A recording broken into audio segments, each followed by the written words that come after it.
దేవుని చిత్తాన్ని పక్కన పెట్టేసి సొలొమోను పెళ్ళిళ్ళు చేసుకున్నాడు. 1 కాదు, 2 కాదు, 3 కాదు, సుమారు 700 పెళ్ళిళ్ళు, 300 ఉపపత్నులు, 1000 మందిని పెళ్లి చేసుకున్నాడు. దేవుడు సాక్షాత్తు దిగి వచ్చి సొలొమోనుతో, సొలొమోను నువ్వు చేస్తుంది తప్పో, ఏమిటి విచ్చలవిడితనం, ఏమిటి కామాతృత,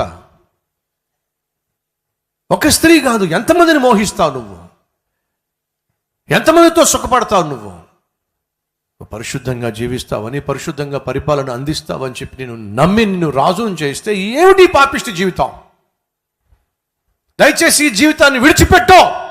దేవుడే దిగొచ్చి సొలొమోనుతో చెప్తే వినలేదండి. ఏం జరిగింది? నార్త్ నుండి, సౌత్ నుండి, ఈస్ట్ నుండి, వెస్ట్ నుండి, సెంట్రల్ నుండి శత్రువుని దేవుడు తీసుకొచ్చాడు. నలుదిక్కుల నుండి సొలొమోను మీదకు దేవుడు శత్రువును తీసుకొచ్చినప్పుడు సొలొమోను వణిగిపోయాడు. 40 సంవత్సరాలు యుద్ధం అనే మాట లేదు దేవుడు తోడుగా ఉన్నంతకాలం. ఏ ఒక్కరు కూడా సొలొమోను మీదకు కనీసం రాయి వేయడానికైనా, ఆ దేశం మీద యుద్ధాన్ని ప్రకటించడానికైనా ఎవ్వడూ సాహసం చేయాలి. సొలొమోను పరిపాలించే రాజ్యం మీదకి యుద్ధానిక అయ్యో కుదరదు. అతనితో స్నేహంగా ఉంటే చాలా గొప్ప విషయం.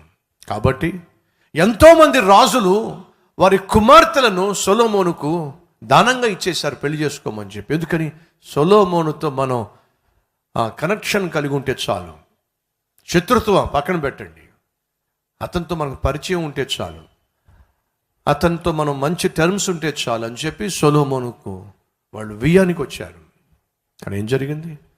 దేవునికి ఇష్టానుసారంగా జీవించవలసిన సొలొమోను తన ఇష్టానుసారంగా జీవించి దేవుని కోపాన్ని పుట్టించాడు. దేవుడే దిగి వచ్చి నువ్వు చేస్తుంది తప్పో, ఏమిటి పాపిష్టి పరిచయాలు, ఏమిటి పాపిష్టి ప్రణయాలు, ఏమిటి పాపిష్టి వివాహ సంబంధాలు, నా చిత్తాన్ని పక్కన పెట్టేశావు, నా ఇష్టాన్ని పక్కన పెట్టేశావు, నీ ఇష్టానుసారంగా జీవిస్తున్నావు, సొలొమోను శిక్షిస్తా నిన్ను. చూద్దామండి, ఉందా బైబిల్లో? రాజుల గ్రంథము 11వ అధ్యాయము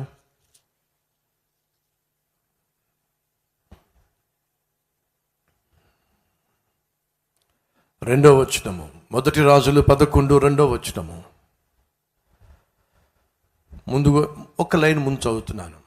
ఆ జనులలో ఇంకా అనేక మంది పరస్త్రీలను మోహించి కామ ఆతృత కలవాడై వారిని ఉంచుకొనుచూ వచ్చెను. ఏమిటండి ఇది? దేవుని చేత ఏర్పరచబడి, దేవుని చేత ఎన్నుకోబడి, దేవుని చేత రాజుగా ప్రకటించబడినటువంటి సొలొమోను ఉంచుకుంటున్నాడట. ఉన్నారు ఈరోజు మన మధ్య. నీకు భార్య ఉంది, ఇంకో దాన్ని ఉంచుకున్నావు. ఏమిటిది? భర్త ఉన్నాడు, ఇంకొకడికి ఉంపుడు కత్తుగా తయారయ్యావు. ఏమిటిది? పాపిష్టి జీవితం. దయచేసి గమనించండి, శరీరంలో ఉన్నటువంటి కోరిక అది దేవుడు ఏర్పాటు చేసింది, దేవుడు పెట్టిందే. ఆ కోరిక తప్పు కాదు, కానీ ఆ కోరికను నువ్వు తీర్చుకునే ప్రణాళిక ఉంది చూసావు, అది కేవలం వివాహము ద్వారా మాత్రమే నీ శారీరక కోరిక తీర్చబడాలి అని దేవుడు ఏర్పాటు చేశాడు. భర్త భార్య శారీరక కలయిక పాపం కాదు, కానీ భర్తతో కాకుండా, భార్యతో కాకుండా, నువ్వు ఎవరితో పడితే వాళ్ళతో నీ శరీర కోరికలు తీర్చుకుంటున్నావు అంటే నువ్వు పశువు కంటే హీనం. వాయా వరుస తప్పి నువ్వు నీ శరీర కోరికలు తీర్చుకుంటున్నావు అంటే నువ్వు ఒక మానవ మృగానివి. జంతువులకు వాయా వరుస ఉండదు. సొలొమోనట అనేక మంది ఉంచుకుంటూ వచ్చాడట. ఏమిటండి ఇది? చూద్దాం రండి. అనేక మందిని ఉంచుకొనుచూ వచ్చాను. అతనికి 700 మంది రాజకుమార్తెలైనా, చెప్పాగా ఇందాక, ఏ ఒక్కడు కూడా సొలొమోను మీదకు యుద్ధం ప్రకటించడం పక్కన పెట్టండి, ధైర్యం చేసే ప్రసక్తి లేదు, వియానికి వెళితే చాలు అని చెప్పి రాజులందరూ కూడా సొలొమోనుతో సమాధానంగా జీవించేవాళ్ళు. రాజకుమార్తెలైన ఎంతమందట? 700 మందిని, రాజకుమార్తెలైన భార్యలను 300 మంది ఉపపత్తులను కలిగి ఉండిరి. అతని భార్యలు అతని హృదయమును త్రిప్పివేసి, సొలొమోను వృద్ధుడైనప్పుడు అతని భార్యలు అతని హృదయమును ఇతర దేవతల తట్టు తిప్పగా, అతని తండ్రి అయిన దావీదు హృదయము వలె అతని హృదయము దేవుడైన యెహోవా ఎడల యథార్థము కాకపోయెను. రైట్. 7వ వచనము. సొలొమోను కెమూషను, మోయాబీయుల హేయమైన దేవతకును, మొలేకు అను అమోనీయుల హేయమైన దేవతకును యెరూషలేము ఎదుటనున్న కొండ మీద బలిపీఠములను కట్టించెను. ఏ మనిషి అండి ఈ మనిషి? మీకు జ్ఞాపకం ఉందా? ఇదే సొలొమోను ఒకరోజు దేవుని మందిరాన్ని నిర్మించాడు. యెరూషలేము పట్టణములో అద్భుతమైనటువంటి దేవాలయాన్ని, దేవుని మందిరాన్ని సొలొమోను నిర్మించాడు. దేవుని మందిరం నిర్మించినటువంటి అదే చేతులతో ఈ మనిషి ఇప్పుడు ఎవరికి పడితే వాళ్ళకి బలిపీఠాలు కట్టేస్తూ ఉన్నాడు. కారణం తెలుసా? దేవుడిని వదిలేశాడు. తరువాత తమ దేవతలకు ధూపము వేయుచు బలులు అర్పించుచు ఉండిన పరస్త్రీలైన తన భార్యల నిమిత్తము అతడు దేవుణ్ణి వదిలేశాడండి.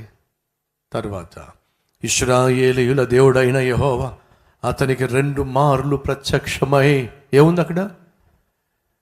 ఇశ్రాయేలీయుల దేవుడైన యెహోవా అతనికి 2 మార్లు ప్రత్యక్షమై, 2 మార్లు దేవుడు దిగొచ్చాడట అండి.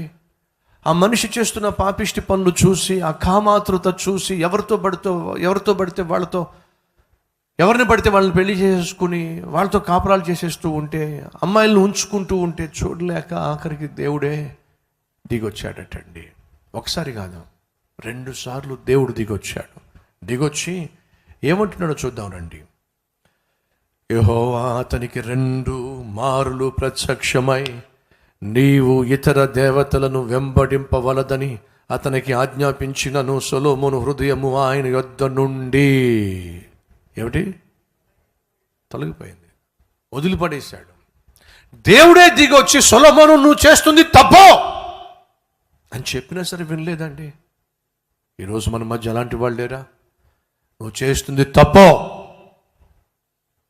నువ్వు జీవిస్తున్న విధానం తప్పు, నువ్వు సంపాదిస్తున్న విధానం తప్పు, నీ భర్త పట్ల నీ భార్య పట్ల నువ్వు వ్యవహరిస్తున్న విధానం తప్పు, నీ బిడ్డలను నువ్వు పెంచే విధానం తప్పు, ఉద్యోగంలో నీ ప్రవర్తన తప్పుగా ఉంది, స్నేహితులతో నీ ప్రవర్తన తప్పుగా ఉంది,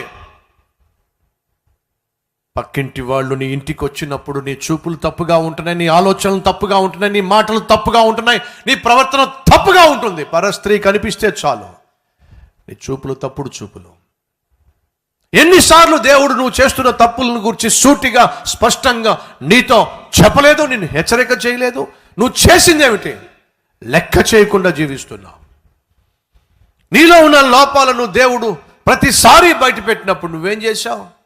ఈ అరుపులు, ఈ కేకలు కామనే, ఈ హెచ్చరికలు కామన్.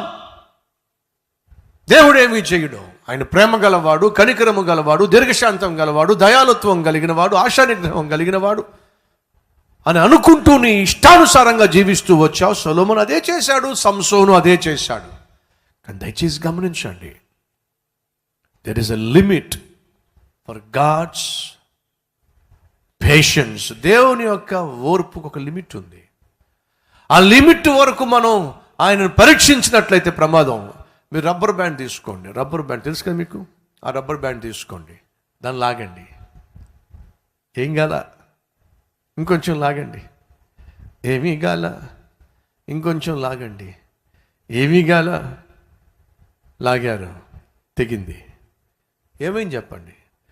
ఇటు తగిలింది, ఇటు తగిలింది. ఏం చేసావు? తెగేదాకా లాగుతున్నావు. దేవుని ఓర్పును పరీక్షిస్తున్నావు. సహోదరుడు, సహోదరి, క్షమం కాదు, ఆయన ఏమి చేయట్లేదు కదా, ఆయన నన్ను శిక్షించట్లేదు కదా, యాక్సిడెంట్ ఏమీ జరగలేదు కదా, రోగం ఏమీ రాలేదు కదా, ఎంత పాపం చేసినా ఎంతమంది తిరిగినా కుదరని రోగాలు ఏమి రావట్లేదు కదా, అయితే దేవుడు చూసి చూడనట్టుగా వదిలేస్తున్నాడేమో అని నువ్వు అనుకుంటున్నావు. కానీ నువ్వేం చేస్తున్నావు?